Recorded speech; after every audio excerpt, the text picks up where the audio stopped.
About ready to go live with BNN 247. Once again, I want to welcome you to BNN 247 live on this Sunday afternoon at 3:30 p.m.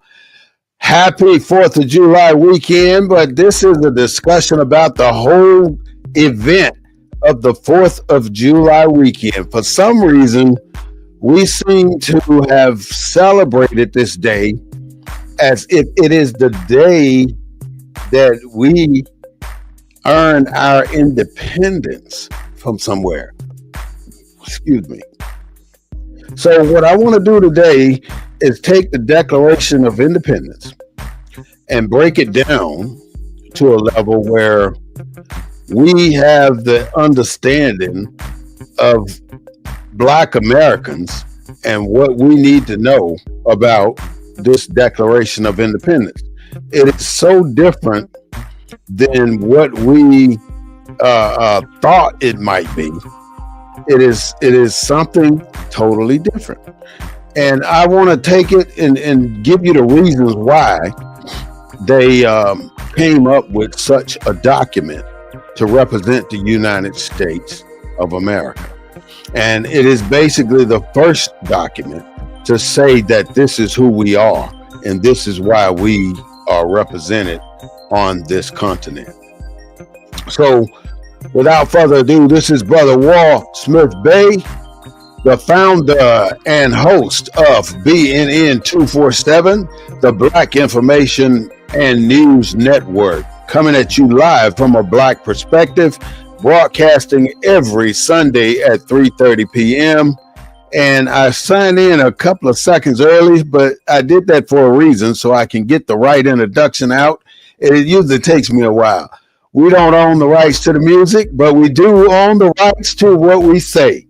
So today we're live on TikTok, we're live on Facebook, and we're live on YouTube. So I want to thank all of you for coming in and supporting our efforts to bring you the news and break it down to a different level so it relates to how it affects Black people in America. So let's get kicking. So the USS Constitution, Article 1, Section 2, talks about the three-fifth parts of a man. And in order to get to the Declaration, I want to give you the reason behind this 3/5 parts of a man. Now, the South and the North were battling about who was going to, what type of dignitaries and how many people they were going to put into the House of Representatives.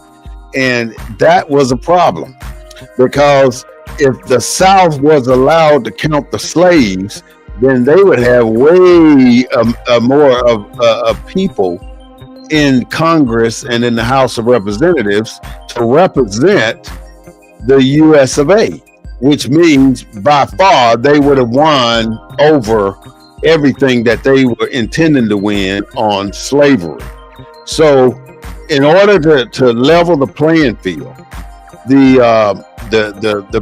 North and the South agreed to allow the South to count slaves as 3/5 of a man.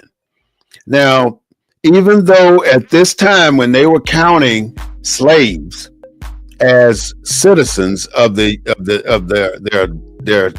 land, these slaves were not considered people, but they were being allowed to get counted. So it kind of leveled the playing field somewhat and gave the South a little more people to represent them in the House of Representatives and the Senate. So that's how this 3/5 of a man came about, even though at that time, when they did this, slaves were not part of the United States. They were not considered citizens. So it read in the Constitution, Article 1, Section 2 of the United States Constitution declared that any person who was not free would be counted as 3/5 of a man. I had it. I said 2/3 is 3/5 of a man. So forgive me for that. For the purpose of determining congressional representation. That is the beginning of this whole doctrine of the Declaration of the Independence. Now we move into the Declaration of Independence and why it's so important. They had a list of things that they were pissed off about, the 13 colonies. They were pissed off about that the Great Britain had imposed on the people living on this continent. And these things that they imposed on this continent was a direct reflection of how they intended to rule this continent. But the people here had grown so substantially that they had came up with a program where they decided we're not going to continue to allow them to give us this famous phrase that you've once heard before, and that is taxation without representation. I mean, I've heard it, you've heard it, we all know it, they taught it to us in school. So this is something that we are going to discuss today. And I'm going to go down the list of some of the things that they did not like. And this is what they presented to England or Great Britain. And Great Britain told them to kiss their coondingy because they're not going to change the dang on thing. So these things that this country, the 13 colonies, presented to Great Britain are quite familiar. And when I say they're quite familiar, I'm talking about they look like the exact things that are going on today that I would like to bring to your attention and relate to each complaint they had for Great Britain that we have as a Black culture here in the United States of America. Now, I'll get into the next part about the infrastructure of the Black community here after I go through this list. But first of all, I'm going to say the first thing that they had as a complaint, and I'm going to read it as if it was the written document that was sent to Great Britain. The first one says, he has obstructed the administration of justice by refusing his assent to law for establishing judiciary power. Now, judiciary power basically is the first step of establishing a colony. You have to lay down the law, and you have to say what is going to be able to, what we're going to put up with and what we're not going to put up with. So what they're saying to Great Britain is, you're not, and we're telling you what we want the laws to be, but you're ignoring us, and you're not complying or not trying to help us establish ourselves over here on this continent. So we got a problem with that. And that's exactly what I'm saying right here, because I'm going to give you some examples of why this first complaint that was lodged by the 13 colonies is emblematical and almost identical to what Black Americans, African Americans are saying right now in 2025. The George Floyd in Policing Act. It was proposed at the 117th Congress, and to this day, it has not been approved. So that's just one thing that we've said that's exactly like they were talking about justice back when the 13 colonies was in existence. They were fighting with England, with Great Britain about the same damn things. They're not enforcing or creating justice or using the judiciary system to create processes to help us in our fight or plight here in America. African American History Act, the bill focused on promoting education about African American history.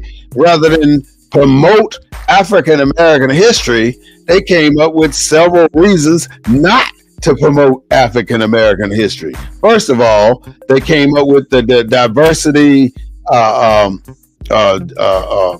DEI, inclusion, and some other act. I forget what they are, but they came up with those DEI processes that changed or the way America had to promote or teach what we learn, what we know about our history. So they took our history out. They even took the books out. If the book said anything about slavery, it was pulled out of our schools. So that's another reason why the administration of justice has refused to administer laws and establish judiciary powers in our favor. The other one is renewing the African American Civil Rights Network Act. It aimed to renew and support African American Civil Rights Network, but it never happened. Somehow we have proposed all these different things, and none of the things with African American in it has been approved. You know, what is the difference in what we're doing now than what they were doing back when they wanted to get Great Britain to help them out somewhat or help them become who they wanted to become? What's the difference right now? The last one I have on this, just one article that they were asking Great Britain to comply with, is the study of reparations. Now, the only place in this country that has done a study on reparation is California. And I don't know if they completed the study or where they are in the study, but I do know that they authorized the study. Now, there have been bills that propose the study of reparations to Washington, D.C., but nothing has made it past the House of Representatives. Nothing has made it past the Senate. So therefore, nothing has become enacted as a potential law. It hadn't been vetoed or nothing like that. It hadn't went anywhere. We haven't even got a good document to say we want to study reparations. Now that's a problem. So I'm going to read it one more time so you can understand why I talked about the George Floyd Justice and Policing Act, African American History Act, renewing African American Civil Rights Network, and the study of reparations. He has obstructed the administration of justice by refusing his assent to law for establishing judiciary powers. So I read those things. I'm giving you the pretense to why the 13 colonies decided to write the Declaration of Independence. And that is how it all got started, which is what I'm giving you right now. So I'm basically saying, with just one article, we have the grounds to write a Declaration of Independence. Because what's happening here in this country, we have been almost erased to a point where do we exist at in America? And you think this immigration stuff is not pertaining to us? I'm sorry, it is. It's coming our way, and it's our responsibility to take action. And believe it or not, we have the super infrastructure. We have probably the best infrastructure of any culture in this country. But the problem is we are not using it. And I'm going to go over that when I go through this list. All right, the next thing. The next complaint that they filed to Great Britain was he has made judges dependent on his will alone. Does that sound familiar? I'm going to read that one more time. He has made, when they say he, they're talking about Great Britain. He has made judges dependent on his will alone for the tenure of their officers and the amount and payment of their salaries.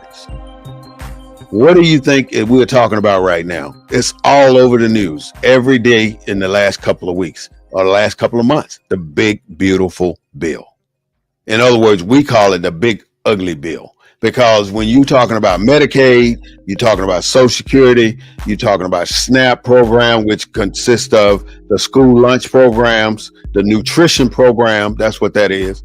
We're talking about all these systems that are about to get cut. And see, they make it a big thing about, yeah, we're going to make sure that anybody that's 18 to 60 or 55 or whatever age they gave, we're going to make sure that they out there actively seeking employment so they can go to work instead of getting all this Medicaid and Medicare free. We want them to go to work. So yeah, they're going to catch some people that are gaming the system. But for the most part, most of those people are not gaming the system. And some of those people that are not gaming the system will get caught up in this bullcrap that's being done by this big, beautiful bill. Now, you think it's beautiful? They say, oh, yeah, we're going to give all families $1,000 credit for having a child. We're going to give them a $1,000 credit for this, $2,000 for this. But it's only effective for 2 years. So don't get it twisted. Yeah, they're going to give it to you this year, the 2025 and 2026 season. But in 2028, that shit is over with. They're through with that. They're going right back to what it is now, what it is before they implement this policy. So I'm saying it's a whole mirage. It's bait and switch. It's not what we really should be getting right now. But that's what's happening. So I want you to know that we as Americans are running into a situation that's no different than it was when they were fussing about the Great Britain imposing all these rules on the 13 colonies. The next one, he has erected a multitude of new offices and sent hither swarms of officers to harass our people and eat out their substance. What does that sound like? I don't even have to tell you. You know what it sounds like. One more time. He has erected a multitude of new offices and sent hither swarms of officers to harass our people and eat out their substances. What do you think is happening? What about Doge? What is Doge doing? Doge is going around. Well, Doge is still there, by the way. The only one's not there is Elon Musk. Doge is still there going through offices culling people. It's a people culling of the federal government. Now, granted, I agree that sometimes there are too many people in particular government offices because you can always see somebody walking around with a coffee cup, but I guarantee you they ain't black. I guarantee you that. But you can also recognize that the ones that are doing the most work, I guarantee you they are black. But those are the ones that are being called. They're getting sent home. And that's hundreds of thousands of people that have lost their jobs because of the Doge. And what is the Doge? The Department of Governmental Expense. That's what it is. And it's a brand new agency, just got created by the new regime in Washington, D.C., our government. And don't ever forget that the government is supposed to work for the people, not the people for the government. But some kind of way, somewhere in all of this turmoil, this bull crap, We have lost sight, and the roles have been flipped. In other words, when they say the script has been flipped, we work for the government now. That's the way it is. Doge is going through cutting departments. The Department of Education is trying to get rid of it. I mean, I ain't here to say that they're doing the best of damn jobs, but they're doing the best that we can expect from a government agency. You know, we get books, we get school buildings built, we get air conditioning for our children when they go to school. They get the SNAP program, which is getting tampered with right now. So things are changing. However, the Department of Education has done a decent job. I don't know if they get a passing grade, but they've done a job. You know, we've seen some of the results of the Department of Education. And by the way, they're cutting that by 50% right now. That's already done. Department of Energy, why do you think they're cutting that? They're cutting it because they want to drill, baby, drill. That's what the term is right now. Drill, baby, drill. And that's exactly what's happening here in America. They're drilling everywhere, especially on federal land, which is our land, which we supposed to have a say-so in it, but we don't. So let's keep it moving some kind of way, shape, or form. That's what we're doing. Unfortunately, that's about it. That's the way it works. The next one, he has kept among us in times of peace, standing armies without the consent of our legislatures. In other words, you see the money going into the $1.7 trillion defense budget. It's growing substantially. I mean, what are we spending this money on? We're buying dome systems for Israel. We're planning other big bombs for Iran. Iran. We're doing missions to Iran. We're doing different things that we ought to be thinking twice about before we do these type of operations. But that's what our government is doing. We're building these armies of defense, and we want to put a dome over America. That's not a bad idea. Hey, I would love to be protected like that. However, you talking so much money, it ain't funny. Now, this is something that you may not know. There is a new facility in Utah. And in that facility in Utah, all they do is monitor cell phones. It is a great big building, bigger than you've seen the Amazon warehouses. That's a big building, a really big building. You've seen the Tesla plant up near Austin on 130. It's a really big plant. It's a plant with nothing but mainframes and computers and data processing for the cell phone use of every single citizen here in America. So everything you put online is going through that center some kind of way. So everything that you put on your phone goes to the satellite and then goes through that system, because that system monitors every inch of data going through those satellites to move your call from one coast to the next. That is something they don't tell people about, but that big facility is the newest addition to the United States government. That's a big one, and it's government ran. So you can imagine if you have a reason for them to track you, then they will. So you just have to be on the right path. And information is always the right path. I mean, the truth is always the right path. So I'm reading to you information basically, not basically, but exactly from the complaints lodged from the 13 colonies to Great Britain. All right. He has kept among us in times of peace. That's the one I just read. Standing armies without the consent of our legislature. That's dropping the big ones on Iran. We didn't approve that. That was his call. He has affected to render the military independent of and superior to the civil power.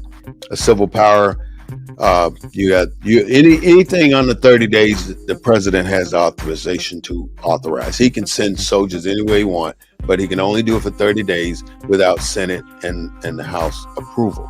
So anything longer than 30 days, he has to get approval from them. So you can rest assured that anything that we want to dominate as a country can be done within 30 days. America ain't playing with people. Okay. He has combined, this is another one that he sent to Great Britain now. He has combined with others to subject us to a jurisdiction foreign, you already know what I'm talking about, to our Constitution and unacknowledged by our laws. We got no governance over these countries, giving his assent to their act of pretending or pretended legislation. That's what he's saying. Giving his assent to their act of pretended legislation. In other words, us agreeing with their pretended legislation of their country. Now, we already know about, like I just said, Iran. We already know about Gaza Strip. We know what happened there. We already know about Ukraine. We already know about the dome that we claim we have over Israel. So we know about all these little underlining things. But let's back it up a little bit and let's go all the way back to Vietnam. Let's go all the way back to the Korean War. Now let's take it a little bit further. Let's go all the way back to World War I, World War II. I mean, let's go all the way back to Panama. Let's go all the way back to the Bay of Pigs in Cuba. All these staging episodes for war we've had to deal with, and we've dealt with it so far. So that was just some. Here's a couple of other ones, and then we'll move on. For quartering large bodies of armies, of armed troops among us. In other words, I don't even have to tell you what happened in the LA riots, right? For quartering, which means mustering or gathering or submitting or sending out large bodies of armed troops among us. What about the Border Patrol right now? If you look at the El Paso, Colorado, New Mexico, you look at all those borders along that way, you're going to see government troops everywhere. But what's happening right now, these government troops have been pulled. These are National Guards mostly, by the way, or reserve troops. They have been pulled from other places where they were effective. Like, let's say, in right now they're fighting firefighters. I'm not sure which state, I forgot, but they pulled the National Guard out of the firefighting area and put them down on the border. So now the firefighters in those regions are working as long as they can to take care of the forest fires that are going on, and they are going on right now. So that's something that we have to look at, because we're being I don't want to say ignorant. We're being ignorant to what's happening on our United States area, because we're not paying attention to the infrastructure, but we're paying attention to the borders more than we are what's burning down in our states. And that's going to be a problem here, especially over this summer, because it's going to be damn hot. And by being hot, we know what we got to contend with. For protecting them by a mock trial from punishment for any murders which they should commit on the inhabitation of these states. You already, I know when I read these things, you already come up with what's happening on the other side, because I know I'm dealing with a smart group of people. One thing is January 6th, 1,500 people just got let out of jail. All of them had been found guilty by judges and sentenced to a term, but now they're free. So for protecting them, this is what they said to Great Britain back before this country became a country. This was back before 1776, by the way. That's how old this document is. And it's not very much different than it is right now. So I don't know how to, I don't even know how to explain this kind of stuff. When you're talking about stuff that's 100, 200 years old, 300 years old, and it's still relevant today, it's the same thing. Protecting them by a mock trial from punishment for any murder which they should commit on the inhabitation of these states. So January 6th is very well enough to tell you that that's a big deal. Mock trials like the Krigleys, who embezzle millions of dollars from insurance and claims and other ways to get money, white-collar crimes. He let them out of jail. He pardoned people that legitimately committed crimes. Now, I'm not passing up Joe Biden's son. He committed a crime and he got sentenced and he got pardoned, all in the same day. But people are being pardoned for severe crimes. Now, that brings you to what's going to happen with P. Diddy. Now, as you know, 3 of his charges, he was found not guilty, but he was found guilty for transporting people over the border, right? Transporting, I don't even want to call it whatever it is. That's what he got found guilty for. So now we're waiting for sentencing on P. Diddy. And you can rest assured they'll probably give him some time. And you can also just about guess that he'll probably get pardoned. You know, if things are working the way they're supposed to, and this is not a racist regime, he'll more than likely get pardoned. But people have to get punished for doing crimes. And when you do something and you get caught doing it, then don't be surprised if you end up having to go do your time. For cutting off our trade with all parts of the world. This was written prior to 1776. Prior to 1776. And it's still going on today. So it seems like it's a playbook that's right out of the playbook. It's nothing different than what we fought against when we were trying to become independent from Great Britain. The tariffs have been a headache or a thorn in everybody's side. Tell me that we are being cut off for cutting off our trade with all parts of the world. How familiar does that sound to the tariff situation we're going through right now? And most of us don't really pay attention to the tariffs, but if you have watched the ebbs and flow of the gas prices lately, it takes about 30 days for a change in the gas price. If the gas price changed today, it should be 30 days. I'm not talking at the retail side. I'm talking on the wholesale side when they buying it from foreign countries. If the gas price changed today, it takes about 30 days for that price to trickle down to the gas pump. So if it changes today from $55 a gallon to $65 a gallon, then we should see a 10 cent or whatever increase a month from now.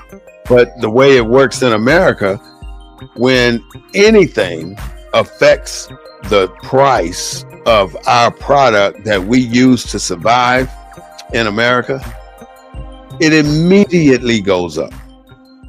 I mean, right away, soon as soon as something comes out in the news, the next day you go out and try to buy something in that area, the price is jacked up already. So what does that tell you? That the wholesalers, the rich people, have already made a decision to make a profit off of that decision made yesterday. And they do. They make a profit off of it because they put us in this frenzy of a panic where we go into the stores. And then when we get in the stores, we want to buy up everything. We want to fight over toilet paper, fight over paper towels, fight over soap or deodorant or something that may go out. Buy all the bread in the store. Buy all the meat in the store. We do all these things. We spend all our damn money, and that is the problem. We're spending our money to fuel this rich economy. That is the point, Dalia. We spend our money too frivolously in order for us to affect what's happening in this country. And the mode is stop being a victim to the reaction of this market, and know that the newscasters are not presenting the news in your favor. They're presenting the news in big business favor. So anytime they're talking about money or they're talking about products out in our community that we use every day, they're trying to stimulate you to get to the store and go buy stuff. Why do you think they start talking about, what is it? This is July 4th. Americans spent billions of dollars on fireworks, stuff that killed them. Some of these Americans died from fireworks over the last couple of days. Now, I ain't talking about the floods in Kerrville right now. I'm talking about fireworks. What is the purpose of blowing off fireworks right now on the 4th of July? Why do you do it? To have fun? You got money like that to go out and buy something to just blow up? Why don't you just go wreck your car or something? Or, don't do that. But I'm just saying, if you got money enough to just go spend $200 or $300 or $1,000 on something that you're going to watch explode, what is your train of thought? You don't understand what's about to happen in this country. You see immigration, ICE, the border patrols, Homeland Security rounding up people left and right all over this country, expelling people from the United States of A. The people that do certain jobs that you wouldn't work for $10 an hour. So what do you think is going to happen? They're going to put people in there to do those jobs at $25 an hour. That's no problem. Because the government's going to subsidize the farmers who have to pay that $25 an hour. And when they subsidize that farmer for that box or that bucket or that bushel of tomatoes, he's going to sell them to the grocery store for whatever price he chooses. And guess what the grocery store is going to do? He's going to charge you. You're going to pay that if you want a tomato. Yeah, Clay, right. I'm doing TikTok at the same time, so I might read a comment here and there, but don't mind that. But all I'm saying is, you end up paying the money to the grocery stores. So but you still don't get a raise at your job. You're still making that same salary with maybe a 2%, 3% increase. And that's not very much money. You're not getting the increase that you should get. So what do you do about all this? I don't know what to say when it comes to what you're spending in the grocery store, but you can't go to the store now and get a bunch of groceries for less than a couple $100. You're going to spend too much damn money as it is. So I would suggest that you start to really focus on where you're spending your money, because it's going to come to a point where you're going to be spending a lot more money for just the basic things that you need to survive than you would be spending if you were at if it was 5 years from now. It's a lot of money involved. And I'd hate to see you get in a position where you need to go and take a loan or a second mortgage on your house, or sell your car, or go to the pawn shop with all this stuff. When you get to that point, it's difficult to survive. It's difficult to maintain a standard of living. And the standard of living that you're living right now is what you have chose. Consider, are you where you should be? Or are you living at the standard you should be? Because with the things coming down the pipe, things are going to change. Just think, this man's only been in office, 6 months now? And look at all the changes that has happened. Over almost 200 executive orders. And for when you do an executive order, you're doing it without the consent of the Senate, and you're doing it without the consent of the House of Representatives. And I'm telling you all of this because civics is the best understanding you can have of why we are where we are. If you understand civics, you know exactly why we are where we are now. So I speak of civics in the middle of most of my presentations because I want our people to be on top of their game when it comes to what is in store for us down the street. All right, so that was for cutting off our trade with all parts of the world, which we get damn near everything we use here in this country from somewhere else, and quite a bit of it from China. You don't believe it? Go through your house, pick up any damn thing. Pick up a chair, pick up a picture frame, pick up a computer monitor, pick up a laptop, and look at where it was made. And more than likely, it was definitely not made here. It was made in China. So we're buying everything from everywhere other than here. For imposing taxes on us without our consent. Hello. Taxes without our consent? That means, I know what it means. I don't even have to go there. You getting taxed. You might, I don't know if you're paying attention.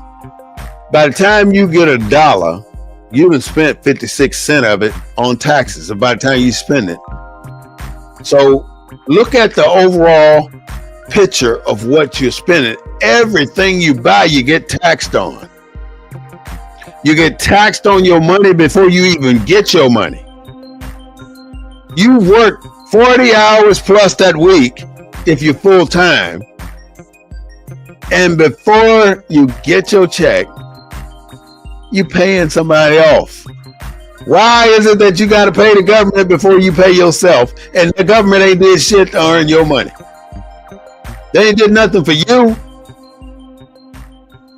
And then you go buy gas, you pay taxes. You go to the dollar store, you pay taxes. You go to the grocery store, you pay taxes.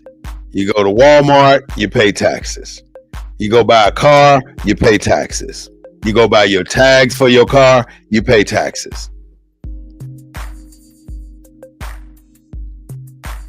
56% of every dollar you make, gone out the window. Ain't even yours. So you're surviving on what? 44% of a dollar? 44 cents of a dollar? Every dollar you make, you survive on 44%. The rest of it goes back to the government.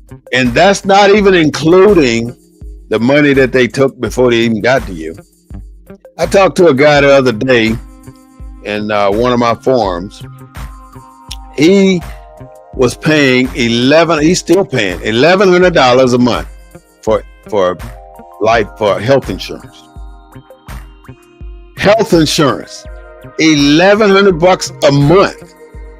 He's got 3 kids, wife, and himself. For him to be covered, it's $1,100 a month. Now, it's probably many of us out here paying a lot like that, Stanley. A lot of us are paying it. And I'm sorry. I really am. I'm sorry that you got to pay that kind of money. But if you want coverage, that's what you got to pay. And then here it is. This big, beautiful bill is trying to go through Medicaid and cut services to people, which is already a problem because there are people now that have had operations. And now they're going back 2 weeks later for a follow-up. And they're being denied the service to come back for a follow-up because Medicaid does not cover that particular coverage. So now that person's walking around with stitches 6 weeks overdue because they can't get back in the hospital to get them out. So now they got an infection. They go into the emergency room. Now they got a bill that they can't pay. So the whole system is quack. You know that ain't my usual word, but I'm going to use that this time. The whole system is quack. We just getting toe up from the flow up every day on everything. You know, and the worst part about it all, we don't own anything. You don't own your house because you don't pay your property taxes, you get kicked out. You don't own your car. You own it, but you can't drive it because if you don't pay your tags, license, and insurance, you get put in jail or you get fined. So it's cheaper to go ahead and do that. As Americans living here, you just have to say that we exist in this country. Some of us live, but most of us exist. And there's a big difference between existing and living. A big difference. You exist when your money runs out before the end of the month runs out. That's a problem, but that's how it is. I've been stiffed by the government, taxing my Social Security and more. It's a shame. I mean, well, I don't understand that part, but I understand what you're saying. Yeah, they get your money. That's how it works. The government gets paid first, and then you get what you get at the end of the day.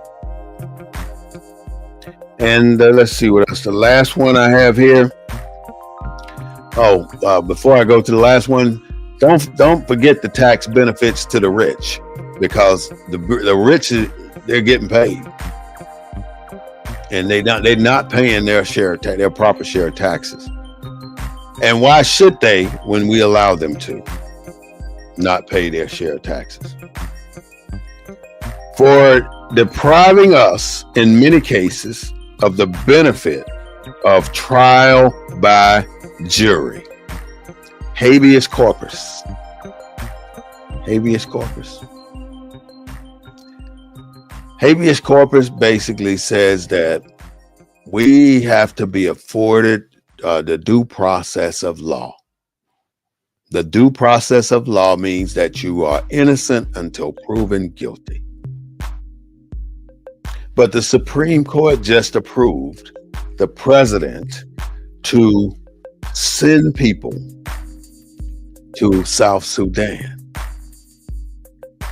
even if they haven't had habeas corpus applied. They don't care. If they pick you up for immigration violation, they can ship you out tomorrow. They don't have to give you an opportunity for a phone call. They don't have to give you an opportunity to be talked to a lawyer or even for anything. They can put you on a plane tomorrow and ship you out of here. So don't think that this is a joke. These people got a systematic plan that they're implementing, and we're sitting back watching it, and Congress and the House of Representatives support it. They're making it happen for them. They're aiding and abetting, that's what you call it, this whole process. And we are not able to change it. You know, people go out and protest in Los Angeles, and it was all over the country, by the way, not just all of Los Angeles. That was the most televised. And police were out in the thousands, but that wasn't enough. So they called in the National Guards. So the National Guards come out in the thousands, and that wasn't enough. So they call out the Marines, and then they're trying to shut the people down because the people are upset right now. And then you got all the officers, or allegedly called officers, walking around with covers on their face and not showing badges. And they're making arrests of people. But you really do think that those are immigration, though, so much is so wrong for too long. I agree. Thank you, Deborah. All I'm saying is this whole process is not respectful to the American people. We're telling you, American people, sit your kundingy down, or we're going to take you to jail. You got no choice. Stop and frisk. It's okay. Lock you up for 48 hours and interrogate you. It's okay. Ship you to a foreign country, South Sudan. It's okay. With the backing of the Supreme Court is the problem. That's where we run into a problem, is there's no recourse for any American citizen to change. So now you're just getting a taste of what's about to come. And that taste is citizenship. The 14th Amendment is about to come. In the middle of that, on June 12, 1963, because we wanted voting to be equal across the board here in America, Medgar Evers was taken away because he registered people to vote. That's pretty sad. But you can go down the list all the way up to the day. We're not going to forget Sam Cooke, a musician who had plenty of money, who was about to fund some things. Malcolm X, Martin Luther King, Fred Hampton, George Jackson. All these people were leaders in our culture, in our communities, and they tried to take them down. Angela Davis.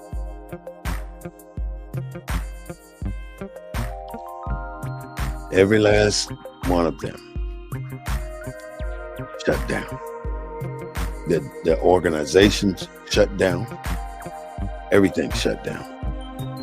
So here we are now to July 4th, 1776.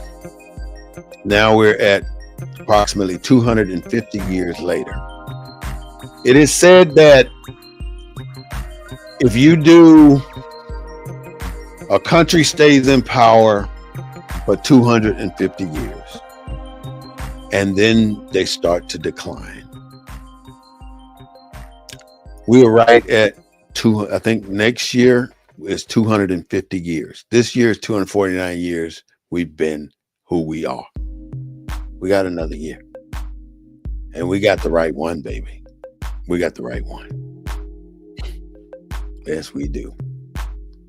You think you've seen something already in the first 6 months? You ain't seen nothing. So it's been official since February 20th, March, April, May, June, July. 5 months in office. And look at what has happened every single day. Every single day. Every single day. This administration's been in office.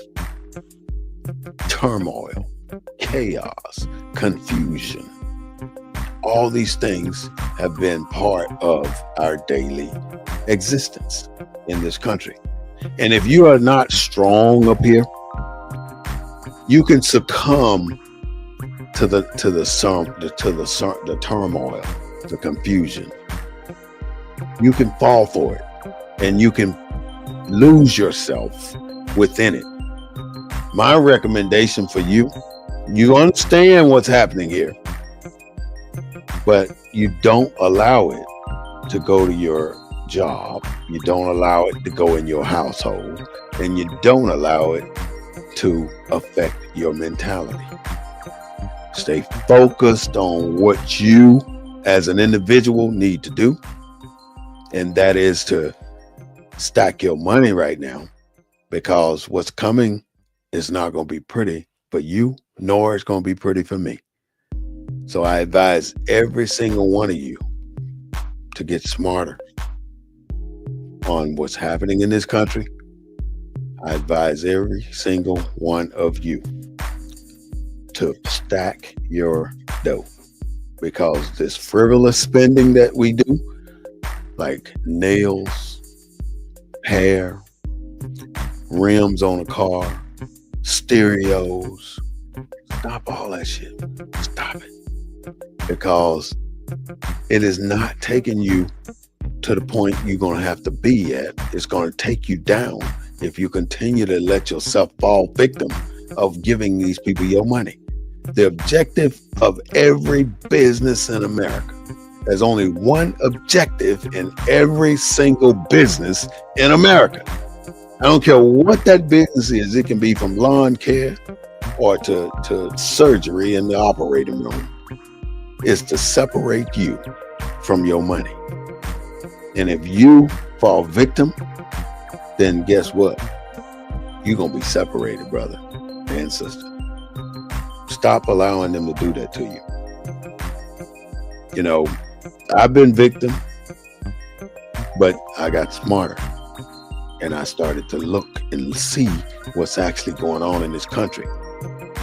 And it became my lifelong effort to tell you what I see, so you can try and use one thing that I may have said today to benefit you. We must focus on what we need, not what we want. You're absolutely right, Deborah. Thank you. That's what it's all about. Paying attention to what you need and not what you want. So 87 years, 11 years later, they did the Declaration of Independence July 4th, 1776. And we were not free until 87 years later. And on January 1, 1863. The Declaration of Independence was July 4th, 1776. So it took them 87 years to decide that, we're human. Those Negroes on the plantation down there, they're human. We're gonna let them off. We're gonna liberate them and let them come on out here and find something. But they can't own land. They can't mingle in more than two. They can't be walking down the street. They have to have a job, and they have to work for a white man. And they cannot learn how to read or write, because if they learn how to read or write, they may figure out what the hell we've been doing to them all this time. And that's been the issue. The smarter we get, the better we know how to deal with this government and this situation. I'm talking about us, we are in this country. Can you imagine being the only people in the world that have been treated and done the way our ancestors were done and not been recognized and honored and appreciated for the troubles we've had to endure, and for us to be where we are today based on where we came from, how strong of a gene that you must have embedded in your soul. You don't just get to where you are today, whether you are homeless or an executive of a Fortune 500 company, it doesn't matter. You did not get there without the genes from your ancestors placing you in a position where you are today. You had to have some type of strength that propelled you to 2025. You didn't just get to 2025. Somebody put you there. And you have to acknowledge that you're not there alone and you're not there on your own. You're there because somebody put you there. That's a hard pill to swallow for some people. But when you realize how delicate the genetic structure of man is, you'll see where you fit in. You're the core. You're the beginning. You're it. That's why you're being subdued to the point of us, African Americans and Black Americans in the US of A. We're the most advanced, the strongest, the most resilient race of people ever existed on this planet. Because just imagine what you came from. Imagine what they went through to get you here.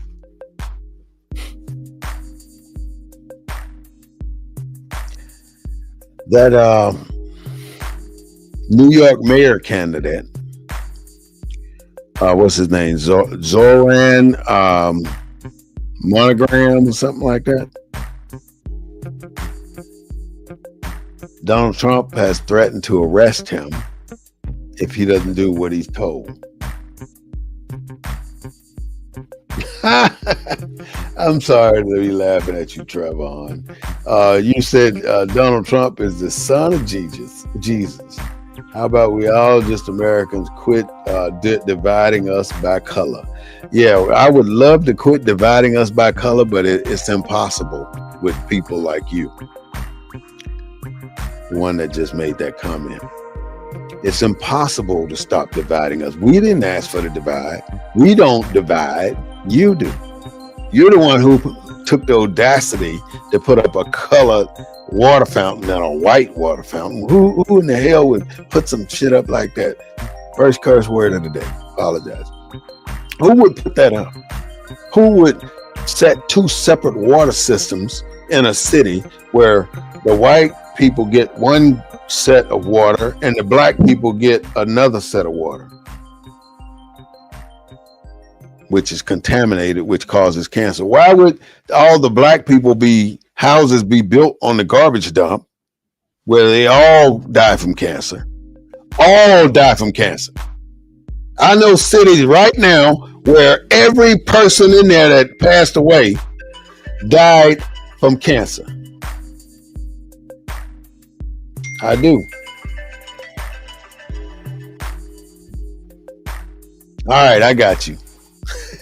I will.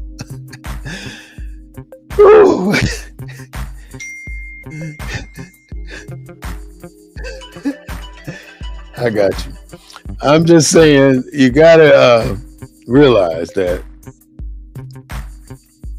the whole group of people that they built houses on, the whole land that they built houses on had contaminants, and it caused Many people. I ain't gonna say all of them. I'll say I know at least 12, 15 people that died from cancer, but that lived on top of this garbage dump. This dump had brand new houses built on top of the garbage dump. So all that stuff that was in the ground caused them to be sick. So who would put you in a position like that? Who would shoot you in the back for registering people to vote?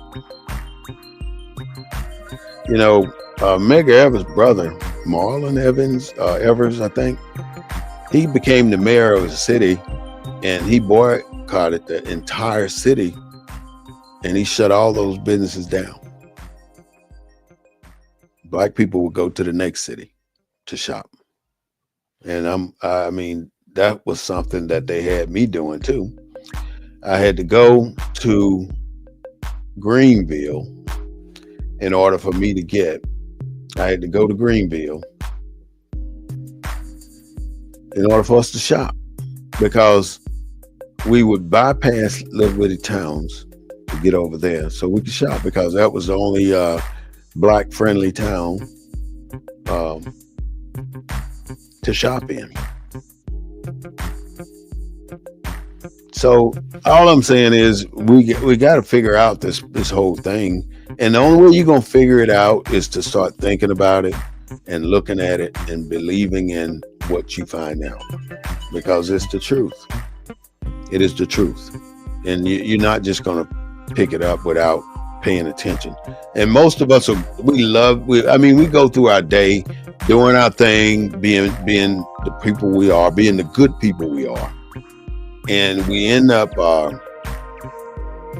not focusing or not even paying attention to the things that are stacked up against us. We have to look at those things, regardless if we like it or not. We have to look at those things.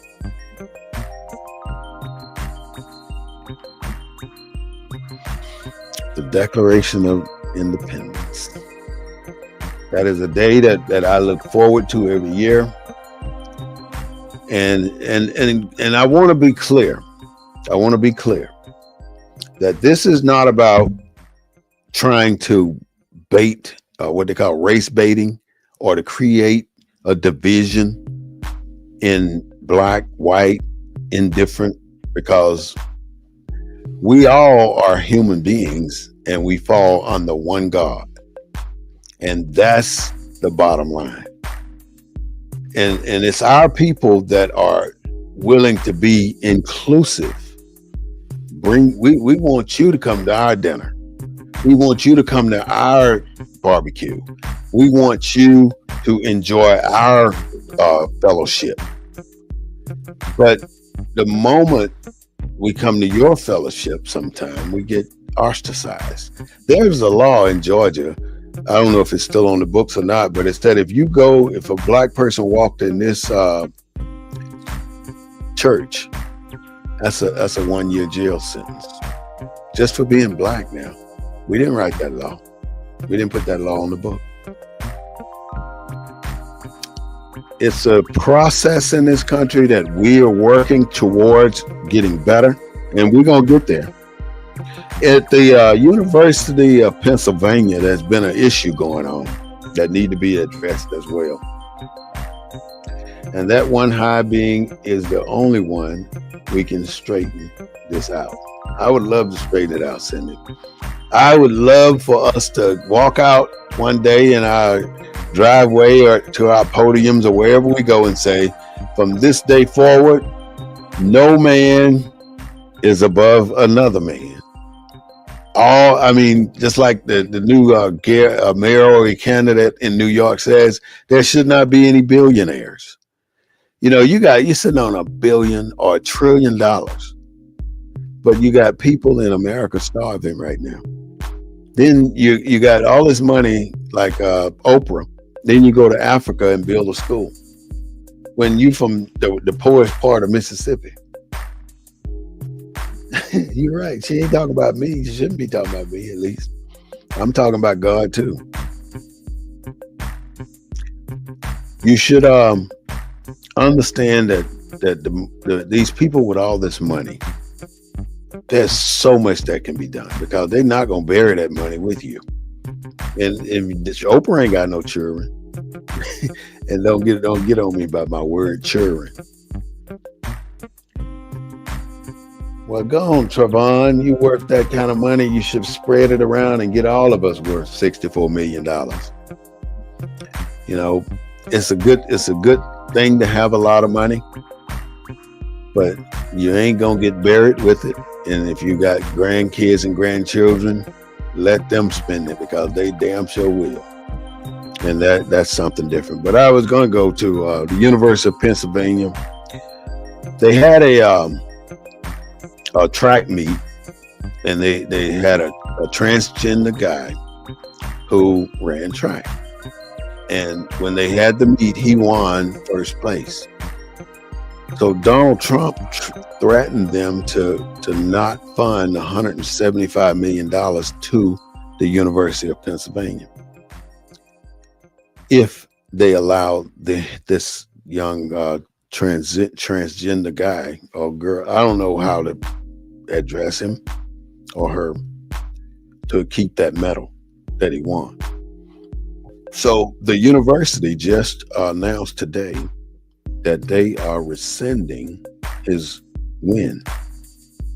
But in order for them to get that $175 million, they have to rescind it. And that's what they did. So now they expecting the young man, a young transgender person, to do an apology to the young ladies that he beat. And I don't give my opinion often, but it's a difference. I mean, if this is what they do, that's what they do. I don't have anything to do with it. I don't care. But there's a difference between a man and a woman. And no matter what you do, you still are what God created you to be, no matter what you do. So you see some women who think that they can become, they don't like men. I'll put it like this. And I ain't saying that there ain't men that don't like women. It's the same thing. I'm just saying this from first. There are some women that don't like men, but yet when you see them, they want to look like men. So I'm saying, why you don't like men, but you want to look like them? And then you see some men that don't like women, but they want to look like women. So I'm looking at the whole picture here, and it's just a picture that you have to unfold and just say it is what it is. A person can be who they want to be, and all I can do is be their friend if they're my friend. So there's no bias in that at all. It's just an identification of what I wanted you to hear. Zoran, when he says billionaires shouldn't exist, it's nothing more than asking people to share the wealth. There's a lot of money in a very few places. You know, the top 5% of billionaires in America make more money than everybody put together. The other 90% the other 97% put together. The top 5% got more money than everybody else.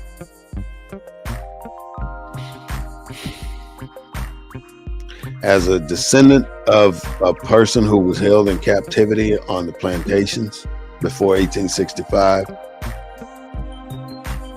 I think that we all that can prove their descendancy, their legacy from the plantation to now,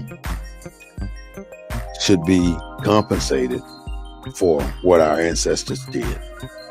We did the work, we should get the pay. And right now you have contracts with the prisons. They're putting people back on the plantations where they're working for free. That needs to stop too. There's a whole lot going on in America that we need to address. But we, the people, in order to form a more perfect union, that's the issue we're talking about. Why do you think they said in order to form a more perfect union? In other words, there had to be a union in existence in order for them to form a more perfect union. So the government that was established in the 13 colonies was established by Benjamin Franklin. And how did Benjamin Franklin learn how to establish this government? He learned it from the I think it was the Seminoles, the Seminole Indians, which were black people. He studied them for a year, and they befriended him. And then when he left, he took it back to the 13 colonies and trained them on the way that they ran their government. And where did I get that from? I like to show some of my references sometime from this book. So if you're interested in understanding how this happened, it's right here. I want to read you just a little bit of what it says. Through this government, the nation of the Iroquois, that's who it is, the Iroquois Indians, controlled territory from New England to Mississippi to the Mississippi River. And they built a league that endured for centuries. Unlike European governments, the league blended the sovereignty of several nations into one government. The model of sovereignty united into one government presented precisely the solution to the problem confronting the writing of the United States Constitution. Today, we call this a federal system in which each state retains power over internal affairs and the national government regulates affairs common to all. Henry Steele later wrote of this crucial time, if America did not actually invent federalism, they were able to take out an historical patent on it. The Indians invented it even though the United States patented it.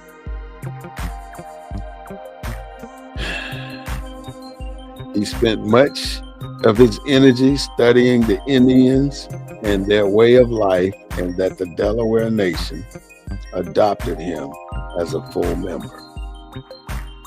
So basically, all I'm saying is it's almost everything we see here in the United States is a copy of something that was created prior to, and that's why they form a more perfect union.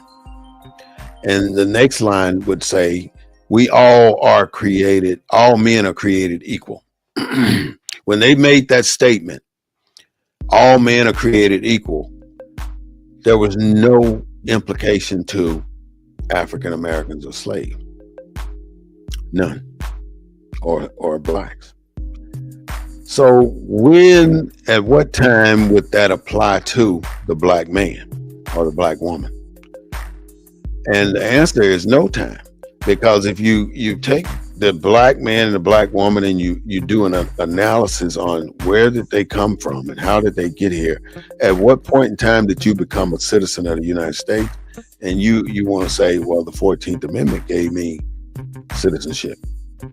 But in order to be a citizen, you have to go through a process. You have to do something. And black people have not done anything to solidify their citizenship. And because they haven't done anything to solidify citizenship, those are the ones who will have to suffer. And I'm being very serious right now. And I hope you get this, what I'm about to say. If you served in the military, if any of your ancestors between now, 2025, and 1865 served in the military, starting from the Civil War, the Union Army, all the way to present, then you are a citizen. If you can prove it, if you can prove that you served in the military, or if you can prove that one of your ancestors, all the way back to slavery, served in one of these wars, then you can prove that you are a true citizen of the United States of America. But if you are a descendant of a person who came off the plantation, I really don't like using the term slave, because the term slave is just another term that they gave us and that we don't want to use. I don't want to use it because they gave us slave, black, African-American, colored, the N-word, and all these other things that they call us. So I don't like using any of those.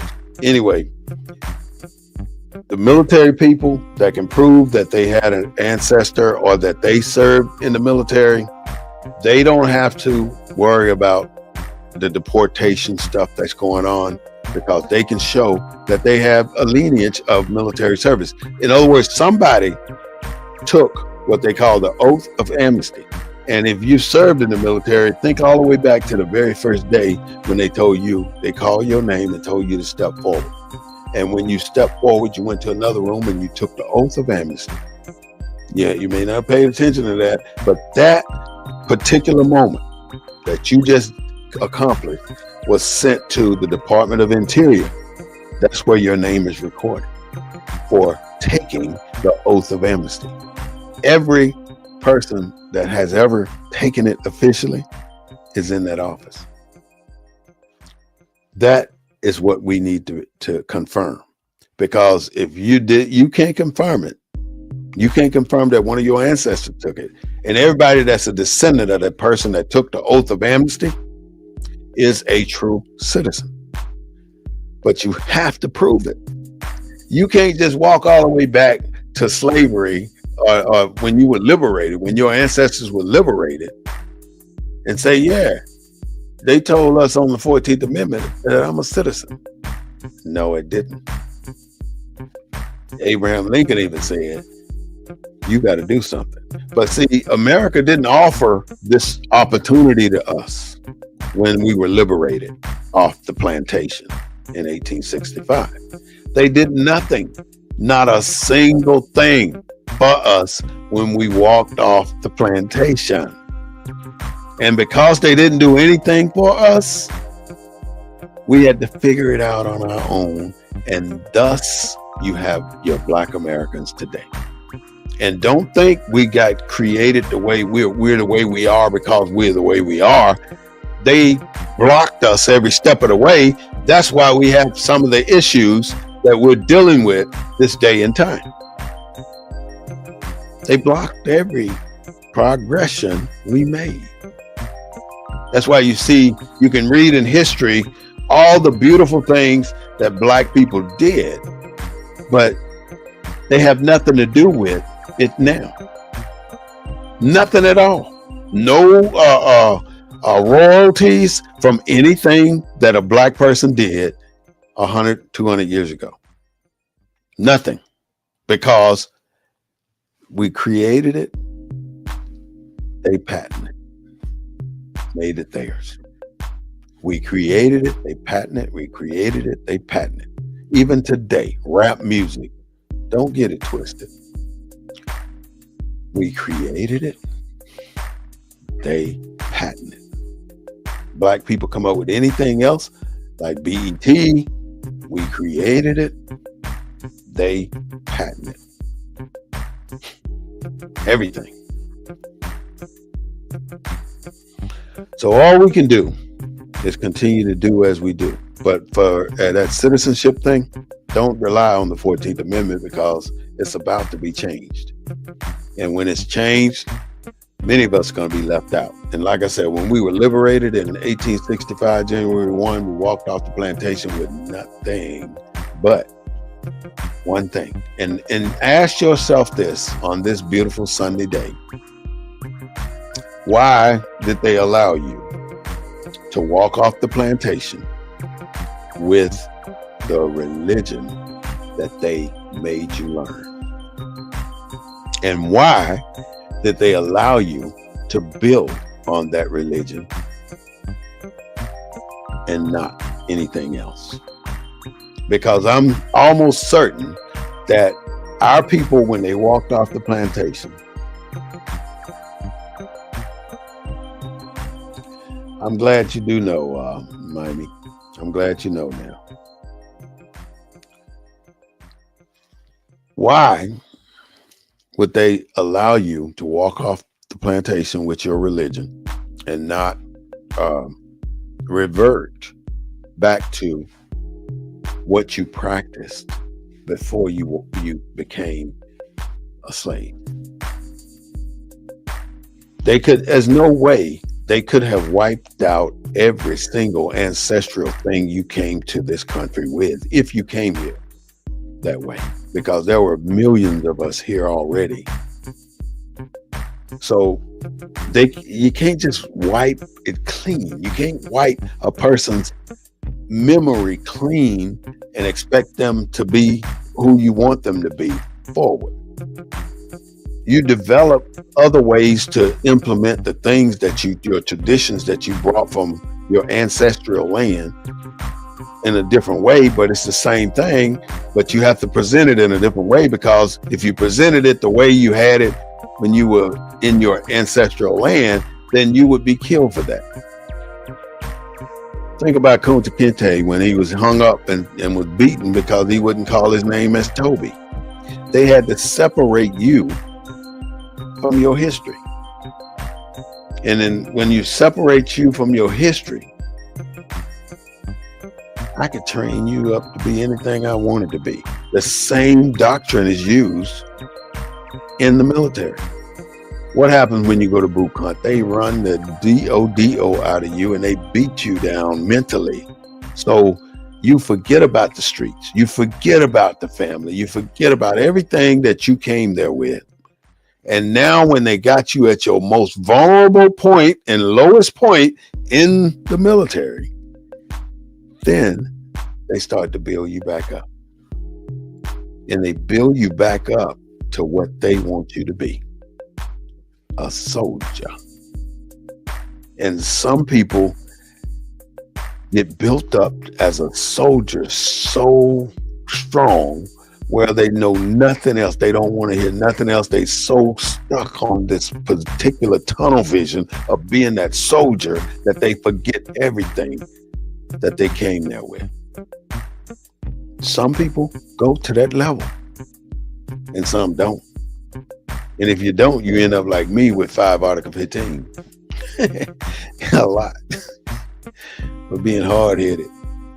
But all I'm saying is it's a change because they were slaves already before the rules sold them to the people, sold them here in America. Okay, copy. It's a whole level of understanding, and you have to bring yourself back.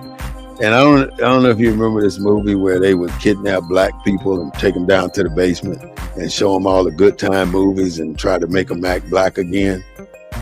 And if you haven't seen the movie Tyrone, you should watch it. You know, I'm just throwing stuff out right now. Tyrone basically talking about black folks. Good movie. I think it just got a message under there.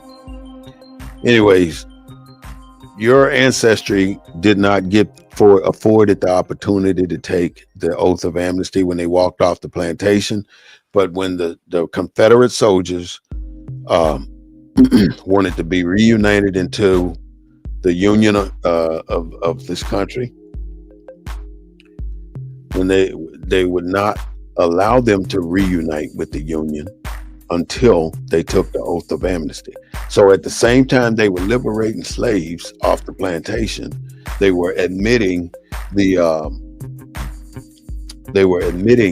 Confederate soldiers into the Union, letting them back into the United States. In other words, the people that they just fought against, okay, now we're like this. Y'all come on, we're gonna work together now since y'all lost. So we're gonna bring y'all on in and make y'all just like us, but not the black folks. We're just gonna let y'all get on off our land. Never got an opportunity to take the oath Never got that opportunity. The only way the opportunity presented itself was you got inducted into the Union Army. There were black people in the Confederate Army too, but the black people in the Confederate Army did not get the same opportunity as the ones that were in the Union Army. If you went into the Union Army, you ended up having to take the oath as a black person. That's the only way you took it if you went into the Union Army. But going into the Federal Army, you took their oath, but it didn't matter. So from that army to this one, if you don't know, you better find out. Brothers and sisters, ladies and gentlemen, this has been the Black News Network, the real voice of Black USA, broadcasting from a black perspective. We don't own the rights to the music, but we do own the rights to what we say. I do broadcast every Sunday at 3:30 p.m. and every day, Monday through Friday, on TikTok. So I would love to see you on my TikTok channel, BNN247, and I would love to see you back here Sunday at 3:30 p.m. Central Time, broadcasting with another interesting topic. But I don't like giving my topics out ahead of time because I know how people are. And I'd rather be the first one to hit the nail on the head. So I hope you did learn something from the Declaration of Independence, we the people, in order to form a more perfect union. And all men are created equal. I don't have to sit here and read it to you. You already know it. So just know that there's something you have to pay attention to, and that King Alfred plan. I see something here. I'm sorry. But anyway, thank you so much for joining me today. And if you want to contact me, you can see my number right over my, what shoulder is that? My right shoulder, 210-872-2261. You can text me, or you can write, or you can just call me. Either way, I got questions and answers that I address every day, and I will address yours, and I'll answer your call. Or if I don't answer, leave me a message. Thank you so much for viewing, and I will see you again next Sunday.